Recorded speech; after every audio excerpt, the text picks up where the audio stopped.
बहुत से लोग सोचते हैं कि सूर्य नमस्कार हो गया तो पूरा योग हो गया, लेकिन क्या सच में सूर्य नमस्कार अकेले ही काफी है? नमस्कार, योग संगम में आपका स्वागत है। सूर्य नमस्कार एक बहुत ही पावरफुल यौगिक प्रैक्टिस है, लेकिन क्या इसे अकेले करना ही पर्याप्त है? आज इस सच के बारे में हम जानेंगे। सबसे पहले समझते हैं कि सूर्य नमस्कार इतना लोकप्रिय क्यों है। सूर्य नमस्कार से पूरे शरीर का मूवमेंट होता है, ब्लड सर्कुलेशन बेहतर होता है, बॉडी की फ्लेक्सिबिलिटी बढ़ाता है, हल्का कार्डियो इफेक्ट डालता है और इसी के साथ यह हमारे मॉर्निंग एनर्जी को बूस्ट करता है। इसमें कोई डाउट नहीं कि सूर्य नमस्कार एक कंप्लीट मूवमेंट सीक्वेंस है, लेकिन यहाँ एक इम्पोर्टेंट बात समझनी जरूरी है कि सूर्य नमस्कार अकेले ही पावरफुल तो है, लेकिन योग का एक हिस्सा मात्र है, पूरा योग नहीं। तो कमी कहाँ रह जाती है? Number 1, deep stretch.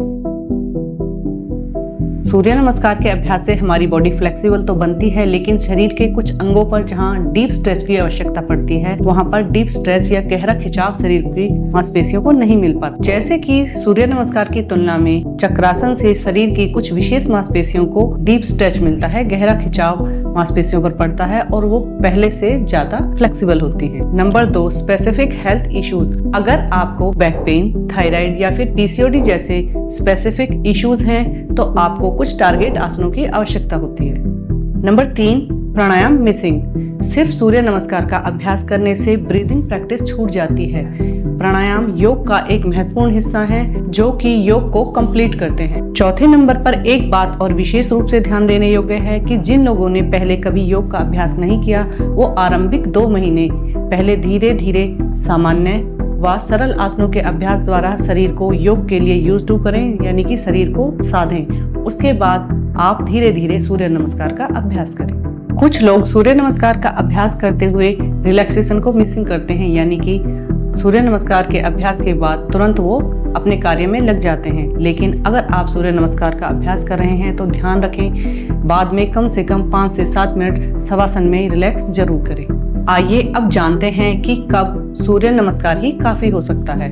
कुछ सिचुएशन में सूर्य नमस्कार अकेले ही काफी रह सकता है। जब बॉडी ऑलरेडी हेल्दी हो, आपका गोल शरीर को फिट रखना हो और आपके पास समय कम हो, तब केवल सूर्य नमस्कार करना ही काफी होता है। लेकिन लॉन्ग टर्म कंप्लीट वेलनेस के लिए थोड़ा स्ट्रक्चर्ड योग रूटीन ही बेहतर रहता है। अगर आप भी योग द्वारा बेस्ट रिजल्ट चाहते हैं तो यह सिंपल योग रूटीन फॉलो करें। सबसे पहले 5 से 7 मिनट आप अपनी बॉडी को वार्म अप करें। अगर पहले से ही योग का अभ्यास कर रहे हैं तो 10 से 15 मिनट सूर्य नमस्कार का अभ्यास कर सकते हैं, या फिर 10 से 12 राउंड भी आप कर सकते हैं। इसके बाद आप टारगेट आसनों का अभ्यास करें। अगर आपको कोई बीमारी है जैसे थायराइड, पीसीओडी, बैक पेन या फिर कोई भी बीमारी, तो आप वो टारगेटेड आसन करें। इसके बाद आप समयानुसार 5 से 10 मिनट के लिए प्राणायाम का अभ्यास करें। उसके बाद 2 से लेकर 5 मिनट कम से कम प्रयास करें शवासन में बने रहने का। इस प्रकार ऐसे योग रूटीन द्वारा आपको योग का पूरा बेनिफिट मिलेगा। तो अब आप समझ गए होंगे कि सूर्य नमस्कार अकेले ही काफी पावरफुल यौगिक प्रैक्टिस है, लेकिन यह हमेशा अकेले ही पर्याप्त नहीं रहती। इसी प्रकार की जानकारी व योग से संबंधित वीडियोस के लिए योग संगम को सब्सक्राइब करें। धन्यवाद।